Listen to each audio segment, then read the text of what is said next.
Hey guys, welcome to Tuesday Night Bible Study, where we are going through in depth the book of Ephesians. And what a wonderful book it is. It is, firstly, especially, I'm going to say the first two chapters, without a doubt. You can say the first three chapters. Uh, as you see, as they usually describe, you see um, the revelation that God gives us, and then you see we're going to get into more practical. Oh, getting touchy here. We're going to get into the practical in terms of application. So chapter 1, again, God gives this letter, and what the letter, the sentence, right? When it talks about the blessings of God, when it talks about the blessings of God upon us, and those blessings, those spiritual blessings, which you can say is salvation and what God has done, what God has given us in Christ. And then what we find out towards the end of the chapter, which was a amazing revelation that you have to pay attention sometimes to catch it. Because up until that point, he's been talking about how we have been blessed in spiritual blessings, how we have the revelation, the fact that God adopted us, chose us, predetermined us, right? And then you come to the end, excuse me, of that chapter, and then all of that, then he makes the statement, this is God's inheritance in us. So what we're talking about then is this idea of God's inheritance. This is what God gets out of it. This is God's um, what He is going to gain. Now we're going to get more into this in further down in chapter 2, and so let's get back to so when we get into chapter 2, let's get to it.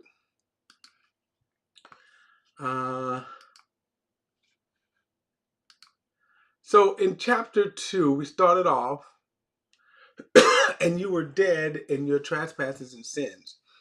So, and I'm going to continue on this because up into chapter up and let me get this. So verses 1, 2, and 3.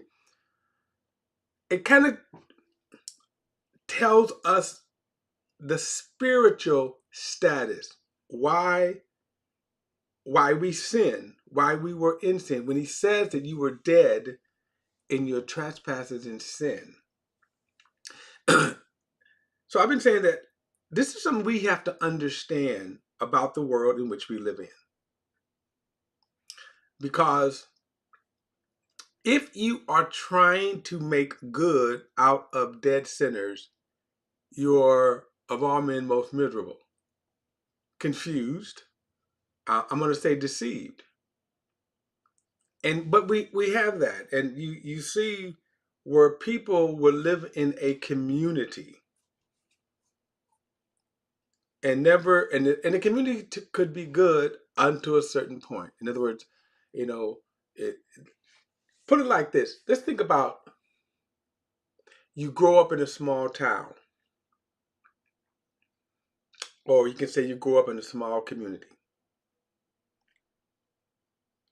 and you're not born again, you're not saved, you haven't come to the Lord, and then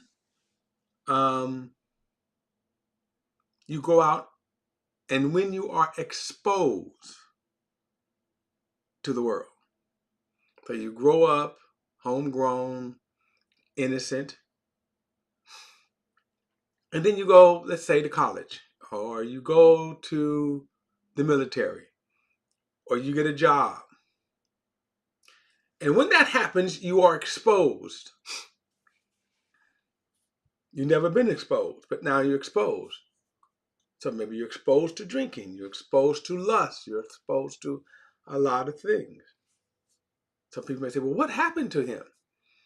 Well, what happened to him was it was always there. The sin nature was always there.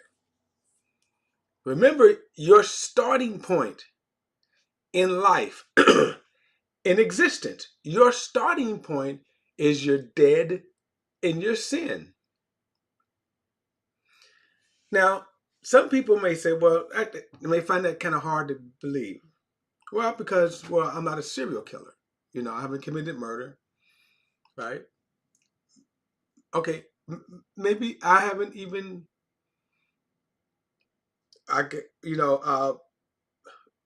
went down the lustful path. And then, so what happens? Now, I'm going to make a statement too, because I think this is very interesting. Notice he said, you were dead in trespasses and sin. So let me make this statement here. And then I'm going to follow through. There's a couple of points. One, you're dead in trespasses and sin. This is your starting point. So now, what are some of the hotter topics that we live with? So let's start with the LGBTQ community, which is, all of it, right? All of the, you can say gay and lesbian, and then of course now what is transgender. And so the politics of it, I'm not dealing with. I'm going to say that Christians have foolishly gave ground to that, the politics of that, where now it's more than a foothold into the mindset of society. And really, it's not going to go away. There's certain things that's not going to go away. And Christians foolishly have engaged from the political side. Abortion is another one of these things about abortion. So we've foolishly engaged that, and now it's more than a foothold. It's not going away. You're never going to get rid of you can say abortion and the gay rights. It's just not going away. So why do Christians kind of build their platforms on that? Now, really, the reality of it is that it was something that started in it started in early conservatism. So early conservatism, which a lot of evangelicals say, this is the common bond from those in the world who are not believers, but the common bond is what they will call values. So what are the values? And early conservatism is when they say family, the nuclear family, but they also, don't forget, they also meant submissive wives, right? A certain color. This is early conservatism. And then when we advance on, you come to now Christians getting into the political arena. So you go all the way back. Well, they probably was always in it. You can go all the way back to a lot of the presidents. And here's a good example. Billy Graham was a spiritual advisors during his lifetime, I want to say to at least 5 of the presidents, going back to Harry Truman. And the evangelical world thought that there was much headway because here you had this evangelist who was advisor to the president. And yet nothing really changed in the landscape. Not that, for example, that the nation became more Christian. Not that even the presidents that they dealt with became more Christian. Some might have already been Christians, but for the most part, they didn't change. You really see that with Nixon, right? So the idea is that this idea that we were, in a sense, trying to remarry politics and religion. The nation, remember, kind of started off with the separation of it. That we're not, you have the freedom of religion, but you're not. But the government and religion was not ever supposed to be married. That it was always a bad idea. They came over from England with that lesson, and then you have this idea then that we need to make in America a Christian nation. So how do we do that? Well, you have to do that through government. So if you can get in government and you can make laws. See, all of the laws that we're fighting against right now, all of the laws, they were already laws. I mean, all of the talking points, such as abortion and homosexuality, they were already laws against those. So then you have the Christians in that. I want to say, let's not talk about racism, because racism wasn't ever the factor to them. It wasn't the sin to them. All right. So this notion that you have these religious talking points, and so then they said, well, we got to have a platform. So they had different talking points. The two prominent talking points was homosexuality and abortion. Now, back in the 60s, as the evangelicals gained momentum in the political realm, as they gained that, there was a few more, but the two prominent, and then the ones that maintained homosexuality and abortion. So here's where the problem come in at, the hypocrisy, right? Because remember, many of them were gay secretly. Many of them were having abortions secretly. And even now, you have the fake evangelical Christian saying that we're against homosexuality. No, you're not. For example, your president believes in abortion up to 12 weeks. You support abortion in the case of rape, incest, in the life of the mother.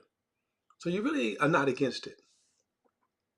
But here's the thing: it veiled this statement here that you're dead in sin. So now you can grow up in the nice model community where everybody knows your name, and that's nice. Trust me, it's nice to have a neighborhood like that you can grow up and don't have to lock your doors. Trust me, that's worth its value.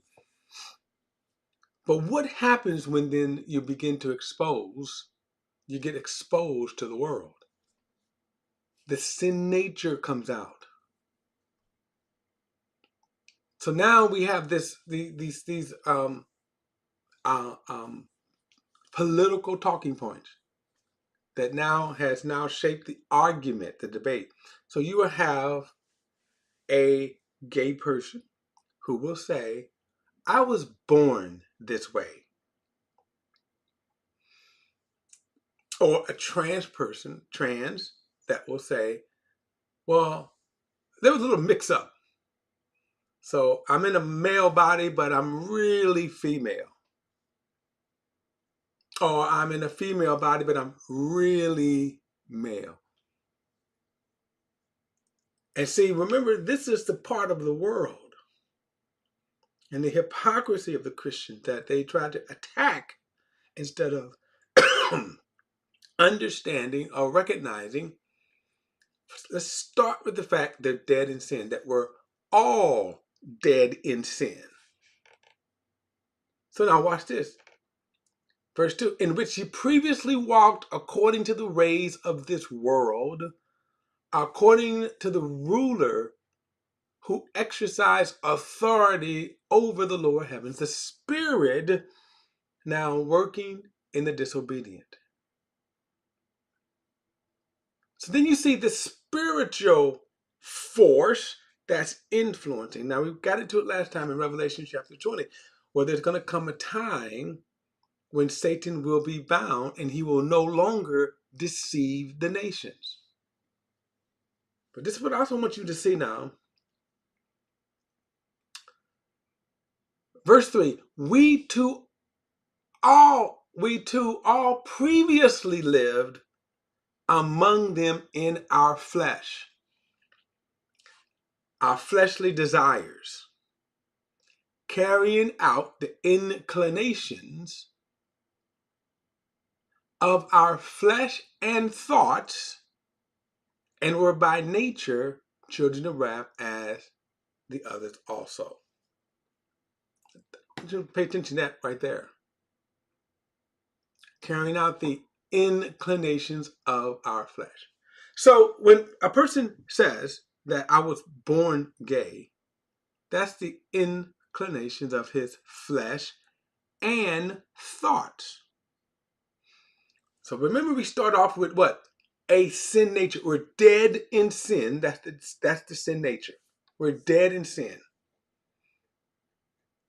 And then, as we're dead in sin, we are also what? Being driven by, think about we're driven by the inclinations of our flesh and thoughts. Now let me show you a couple of verses about Satan's working. So there's two factors. You have Satan, who works in us, drives us. And then there's going to, in Revelation chapter, let me start there.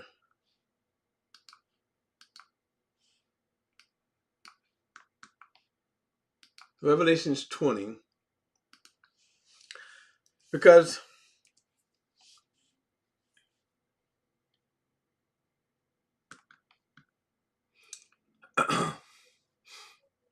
okay, so look at, I'm just going to read the first three verses. Then I saw an angel coming down from heaven with the key to the abyss and the great chain in his hand.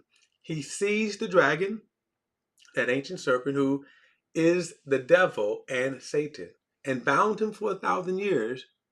He threw him into the abyss, and closed it and put a seal upon it, so that he would no longer deceive the nations until the 1,000 years were complete. After that, he must be released for a short time.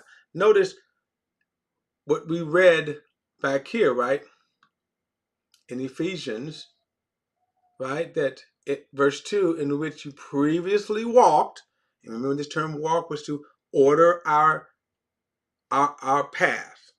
We walked according to the ways of this world, according to the ruler who exercised authority in the lower heavens.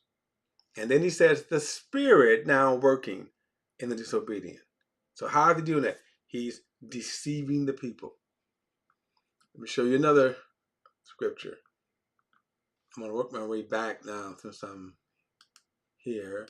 Let's go to Luke's Gospel, chapter 21. Now watch this.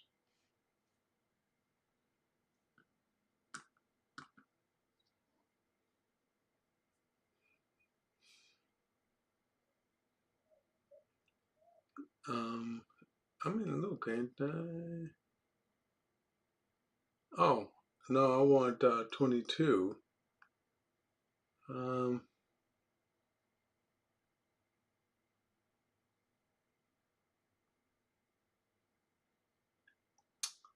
Let's see.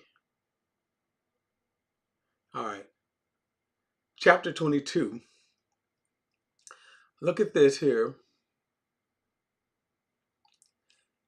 Let's look at this because this sets it up really good. Chapter 22, verse 1, Luke. He said, the festival of unleavened bread, which is called Passover, was drawing near. The chief priests and the scribes were looking for a way to put him to death, because they were afraid of the people. Now watch this. Look at this statement here. Then Satan entered Judas, called Iscariot, who was numbered among the 12. Just absorb that. Satan enters Judas, called Iscariot. And the description here is not what you typically would fit in the demon possession, like when Jesus cast the demons out of people, those kinds of demon possessions there where people were just that, possessed. They were not in control. They were controlled by demons. This is not what's the thought that's being intertrade that's been pushed here, that Judas, now get that Judas all of a sudden he kind of like oh, and all of a sudden he had glazed eyes and he got up. No. But I'm going to show you what is important about this. The thoughts. So watch this. Verse 3, we too previously lived among them in our fleshly desire, carrying out the inclinations of our flesh and thoughts. Okay, keep that in mind, and thoughts. So here is, then Satan entered Judas. So the idea is that he put a thought. He's driven, he's deceiving, right? And then verse 4, he went away to discuss with the chief priests and temple police how he could hand him over to them. And they were glad and agreed to give him silver. So he accepted the offer and started looking for an opportunity to betray him to them. So now you see how how Satan entered, and then he was what? Driven by thought. What was Judas' inclination to sin? Greed. Greed. If you're reading the Gospel of John, you'll see that he was greedy. He was driven by greed. All right. Let's look at another one. And these are rare occurrences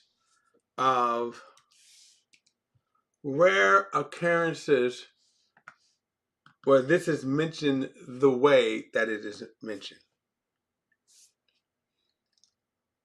Now watch this. 1 Chronicles chapter 21. Now get this. Satan stood up against Israel and incited David to count the people of Israel.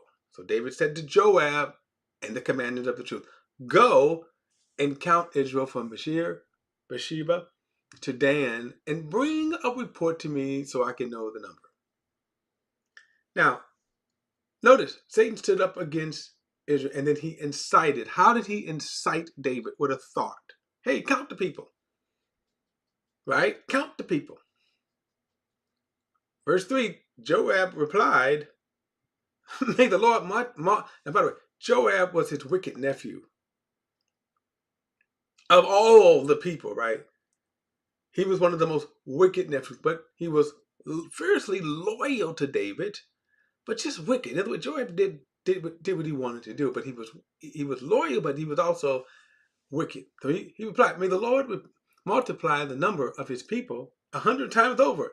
My lord the king, aren't they all my lord's servant? Why does my lord want to do this? Why should you bring guilt on Israel?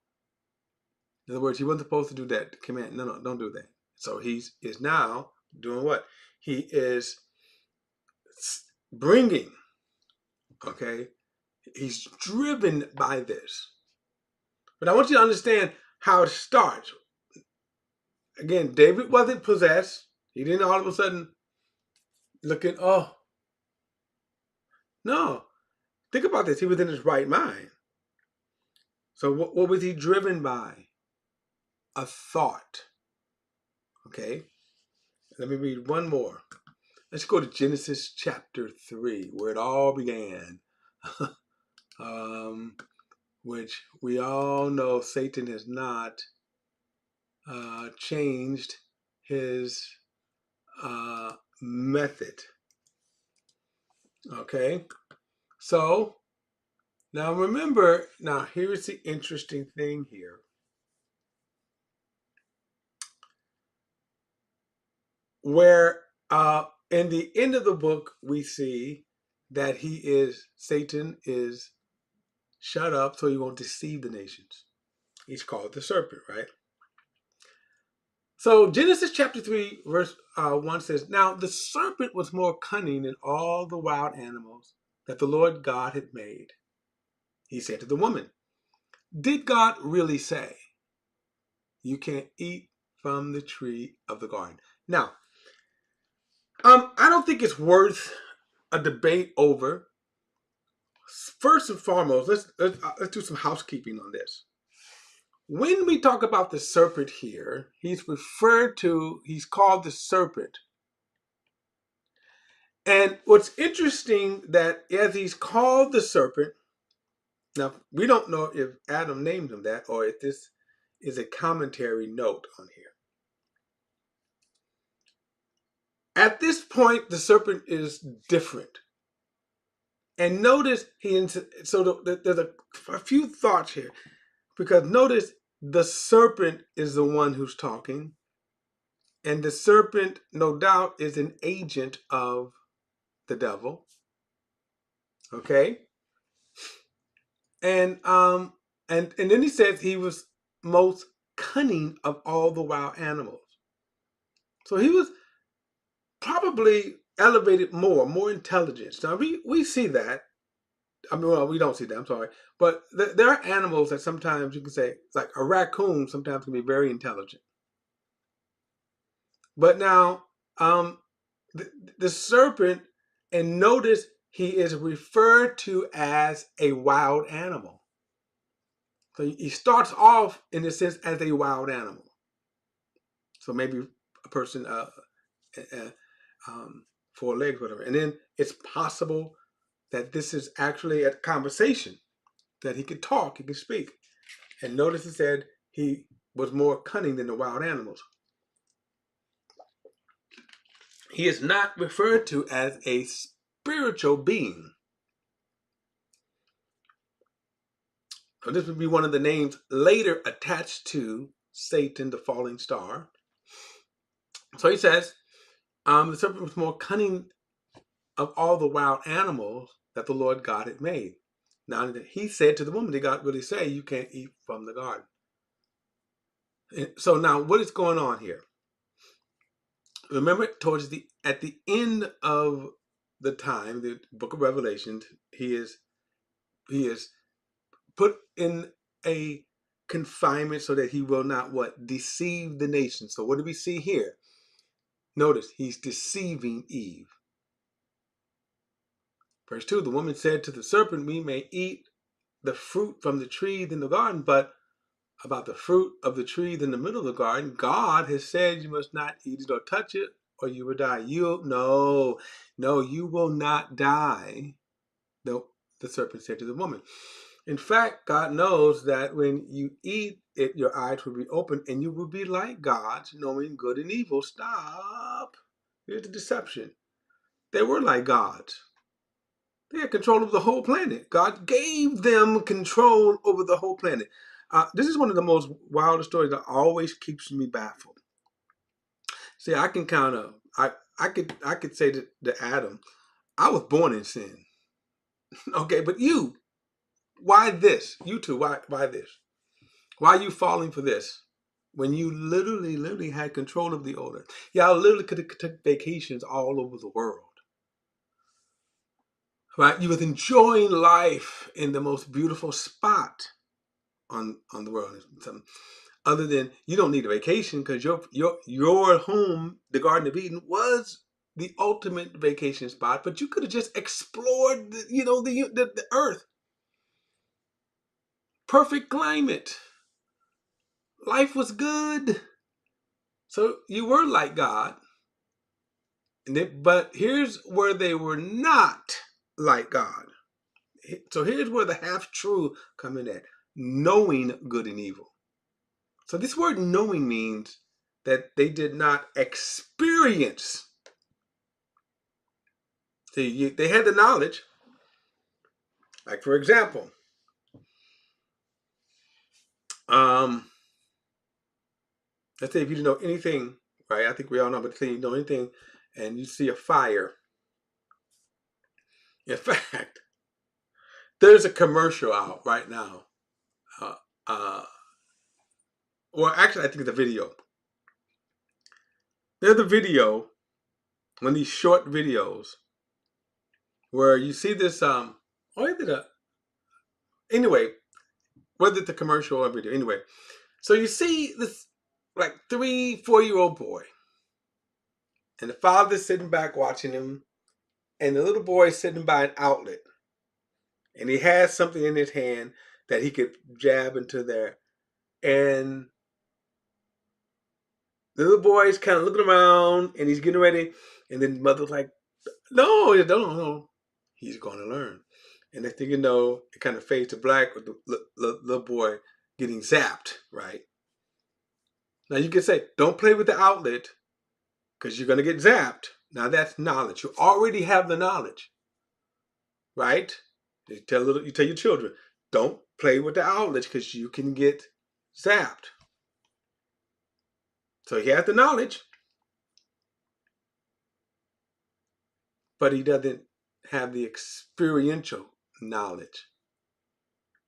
So now he puts that in there, he gets zapped, and now he knows good and evil. He has that experiential knowledge. So they didn't know good and evil. God told them, don't eat of the tree. Don't eat of the tree, that's evil. But now they don't know it. So then the woman saw that the tree was good for food and delightful to look at, and that it was desirable for obtaining wisdom. She took some of the fruit and ate it, and here's what right here what gets me, because I used to always think, or I don't know, I was probably led to believe we taught that, Adam was somewhere else. That Adam was maybe across the garden, and then she took the fruit, and then she skipped over to the garden, and she go, "Hey, taste this fruit, honey. It's the most wonderful fruit I've ever had." And then he bites it, and all of a sudden he go, "Eve, what have you done?" Right? What have you done? Notice Joker standing right there. So he took some of the fruit, and she gave some to her husband who was with her, and he ate it, and not either of them both were open, and they knew they were naked. Now, this scene kind of tells us Satan has never deviated from that, right? He never deviates from that. He incites, he plants thoughts, he corrals, he leads by thoughts. Those thoughts eventually, let's kind of go back. So when he says here, we walked according to the ways of this world, according to the ruler, who is Satan, who rules the system, the world, according to the ruler who exercises authority in the lower heavens. But what is he doing, right? Corralling the world. Now there is. Now notice this term here. He's walked according to the ways of this world, then according to the ruler who exercises authority over the lower heavens. The Spirit now working in the disobedient. And then he said, we previously lived according to them lived them in our fleshly desires, carrying out the inclinations of our flesh and thought. Now, I'm going to get to this flesh in a moment, because that's important. But notice he said the thoughts. So now let's kind of go back to this term, inclinations. Satan is the ruler of the world. So what is the world system? When Adam sinned, what happened? The world became fallen. And it's fallen because it's what?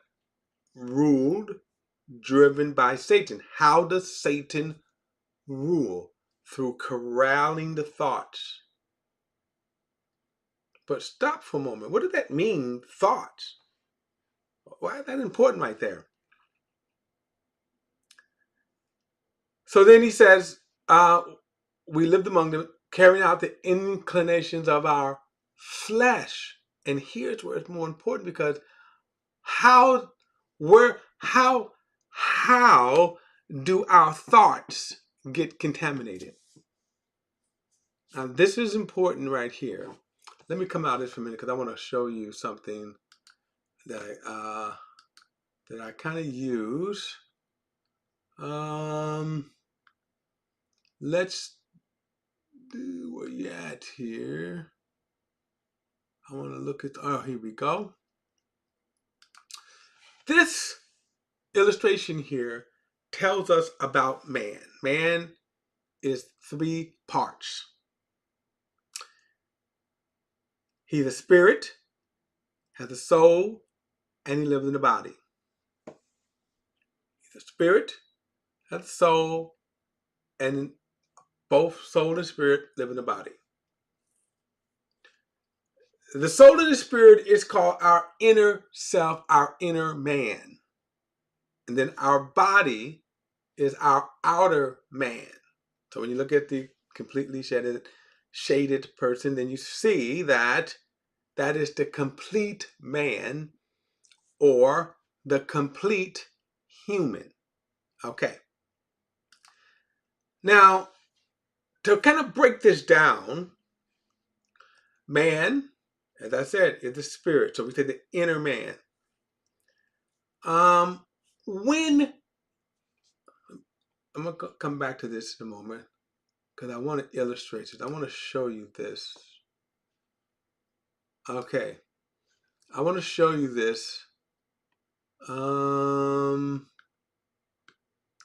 me go back to Luke. And there are a couple of things we can show, but I'm just going to show you Luke. And I believe I want chapter 9.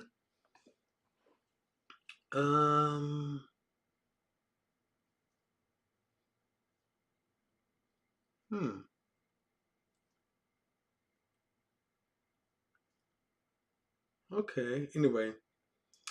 All right. I want you to take a look at what we call the Mount Transfiguration.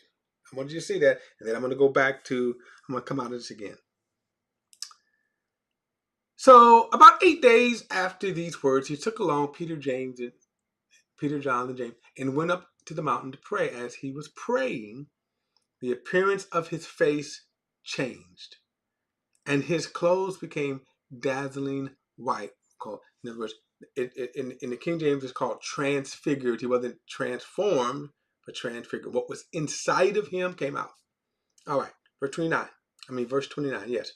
As he was praying, verse 30. Suddenly 2 men were talking with him, Moses and Elijah.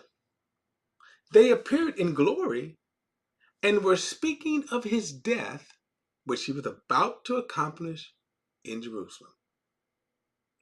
Well, this is wow, right? I mean, Moses and Elijah shows up chatting with Jesus. Even tell us what they were talking about. Hold up, though. Moses and Elijah have been dead at this time around 800 years. Moses had been dead some 1,500 years. Now get this, they were dead. We don't know what happened to Elijah's body. Elijah was taken up to heaven, but Elijah was not born for him. So guess what? His body did not go to heaven, because the Bible tells us flesh and blood cannot inherit the kingdom of God. So we don't know what happened to his body. He was taken up. What they saw was a whirlwind came, swooped him up, and took him out of their sight. Now they say into heaven, but out of their sight. From our perspective, all we would have saw is He would have went up and disappeared.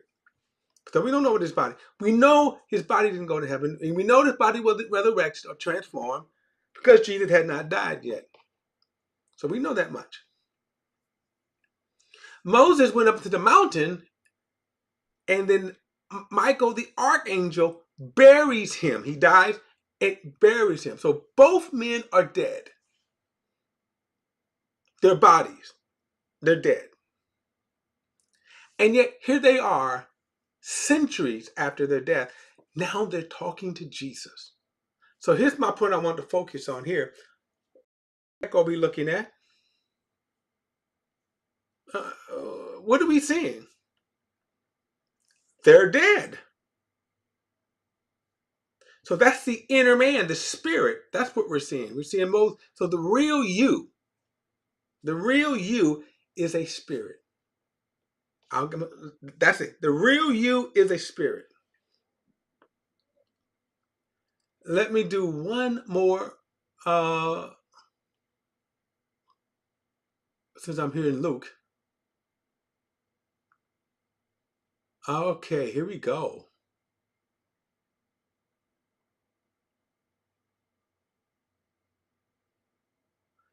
All right, here we go. Verse 19 says, there was a rich man who would dress in purple and fine linen. He decked out, right? We call him dressed to the nines, feasting lavishly every day. But a poor man named Lazarus, covered with sores. Did I say? I didn't call him. Let me read that again. There was a rich man who would dress in purple and fine linen, feast lavishly every day. But a poor man named Lazarus, covered with sores, was left at his gate.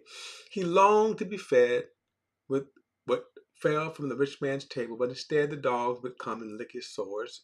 Ew, right? One day the poor man died and was carried. Stop. What do you mean? And was. He died. Should have been it. Should have been the end. One way the poor man died and was carried away by the angels to Abraham's side. The rich man also died and was buried. So what should be the end, there's no cessation of existence, right?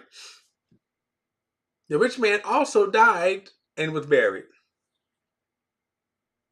And being in torment in Hades, he looked up and saw Abraham a long ways up with Lazarus in his side.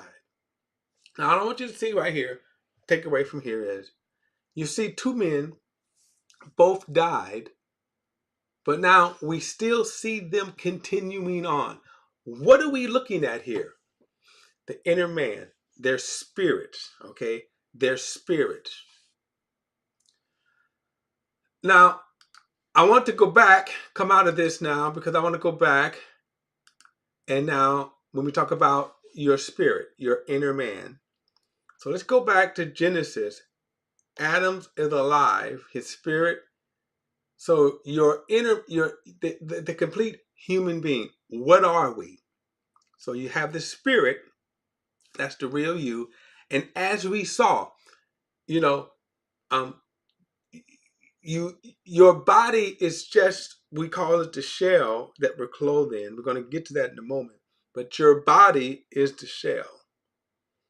So the real you, because when your body dies, you continue. You go on. You exist on. And you can exist without your body. However, God has promised us a resurrected body.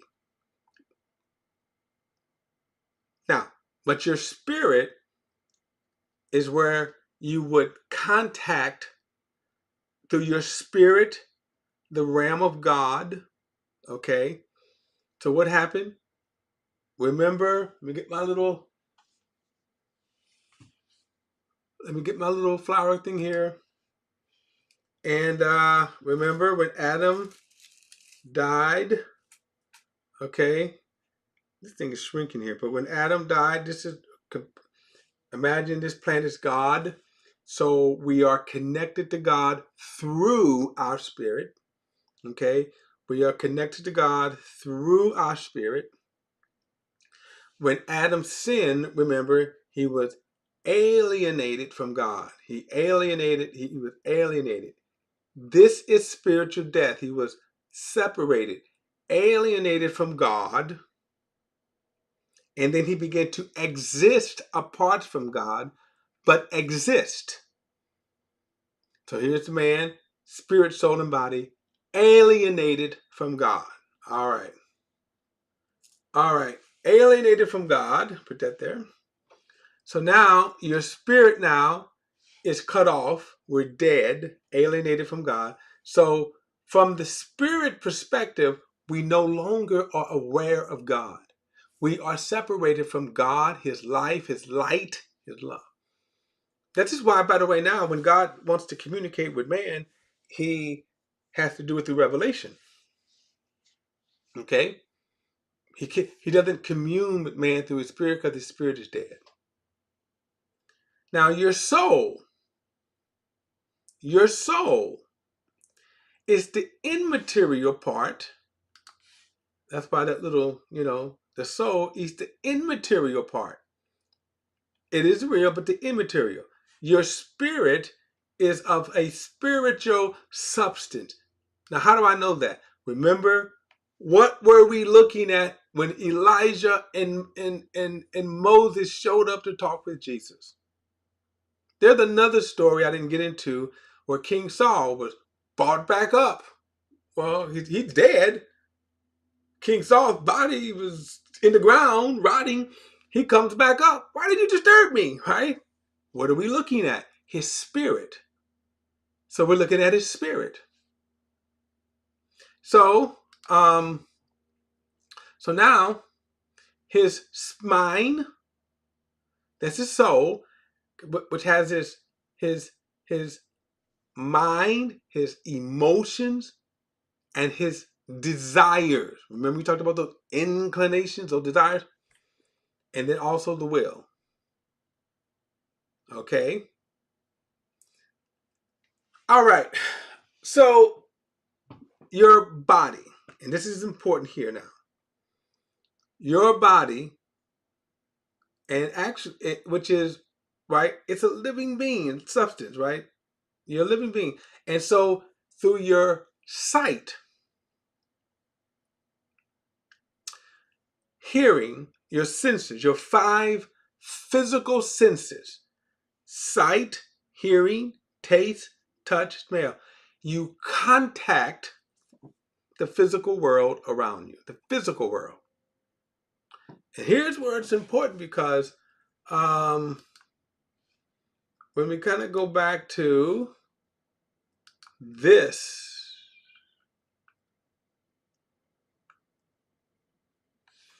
we too, verse 3, previously lived among them in our fleshly desires, carrying out the inclinations of our flesh and thoughts.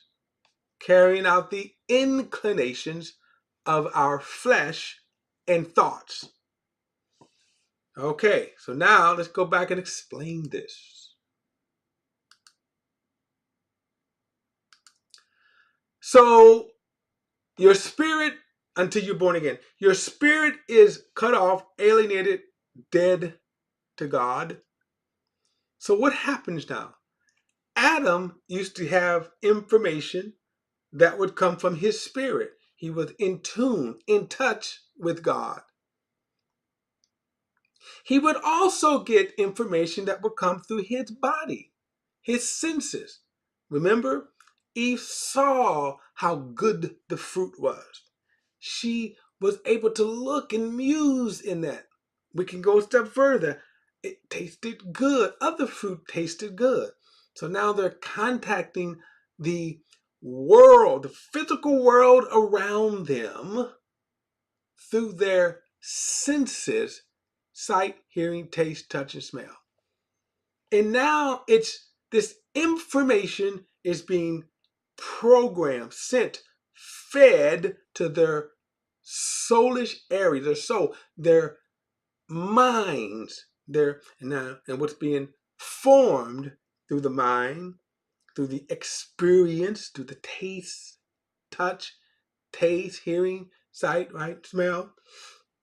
The wonders of life. And so now their mind is storing this information. And their minds process that.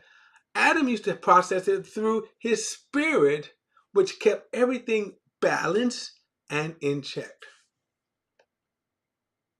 But then, for whatever known reason, when his mind when he made a choice to sin with his will.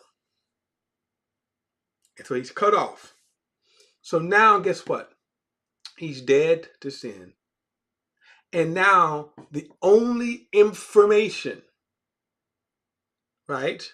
The only thoughts is coming through his physical body. No longer his spirit, but through his physical body. And so now what comes through his physical body programs his mind, will, and emotions. He's already dead in sin.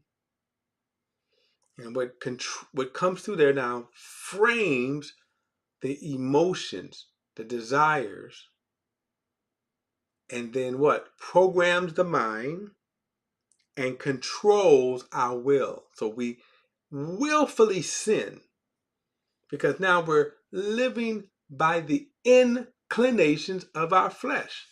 Now I'm going to stop here. I'm going to get more into the next Tuesday, because right here, think about this. I'll bring in. Okay, well, this is Snapple, 0 sugar, but Snapple, right? And this is not a product placement because I'm not getting paid for it. But just to give an example, when I drink this tastes good, right? So when I drink this, now I drink it to keep moist, right? So when I drink this, it's nice and sweet. My body now, my flesh, my body, through taste, right? In this case, through taste, the inclinations I have to drink this. Now it gets more sinister. Chocolate chip cookies. Now I'm on chocolate chip cookies. So my daughter likes to bake me chocolate chip cookies. More like I hound her. Okay? She bakes me chocolate chip cookies. So now watch what happens. Because I don't have one here, but watch what happens. The taste, right, of chocolate chip cookies.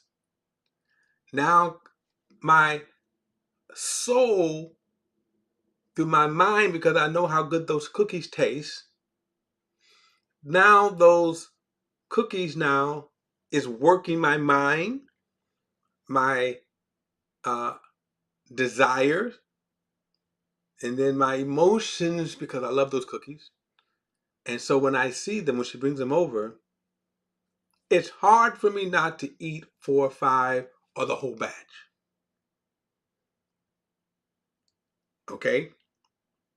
So my mind, my will now begins to be driven by the lust of those cookies.